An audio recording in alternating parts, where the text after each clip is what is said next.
Monaco. L'édito sport sur Europe 1. Bonjour Virginie Fulpin. Bonjour Dimitri, bonjour à tous. L'équipe de France de foot en finale de la Ligue des Nations. Les Bleus ont battu la Belgique 3-2 hier à Turin à l'issue d'un match renversant.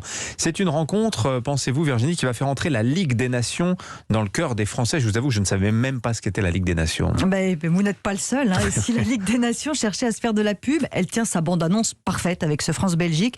Jusqu'à hier soir, c'est vrai, vous le disiez, il y a plein de gens qui se demandaient mais c'est quoi exactement cette Ligue des Nations? Ça a un intérêt? Donc l'UEFA a mis en place cette compétition entre les nations européennes tous les 2 ans pour qu'il y ait moins de matchs amicaux sans intérêt, mais plutôt un nouveau trophée avec de l'enjeu.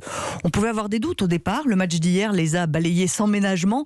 Est-ce qu'un match amical aurait pu nous offrir ces dernières minutes dingues avec les Belges qui croyaient enfin voir une finale au bout du tunnel bleu avec un but de Lukaku pour mener 3-2, but en fait annulé pour hors-jeu, et quelques instants après c'est Théo Hernandez qui faisait passer la France devant et envoyer les Bleus en finale. Bien sûr que non, un match amical ne permet pas ça. Il n'y a qu'une vraie compétition pour nous offrir ces moments d'émotion et de montagne russe. Il y a un an tout pile, le 7 octobre 2020, l'équipe de France affrontait l'Ukraine en match amical. La moitié des Ukrainiens étaient sur le flanc pour cause de Covid.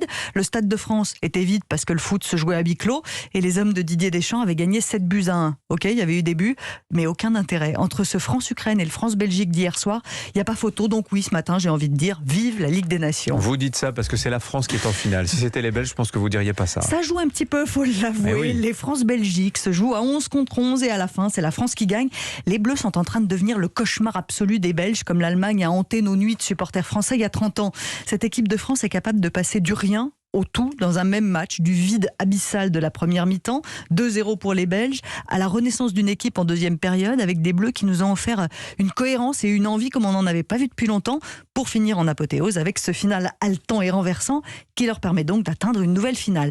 Toute fenêtre fermée, moi j'ai entendu des cris de joie contagieux chez mes voisins hier soir, un air de 14 juillet le 7 octobre. Cette équipe de France nous agace autant qu'elle nous régale, on se ronge les ongles en s'enfonçant dans nos canapés pendant 45 minutes avant de redresser la tête et d'être libéré. Aucun match amical ne peut procurer ces émotions. La Ligue des Nations, si, vivement dimanche et cette finale contre l'Espagne.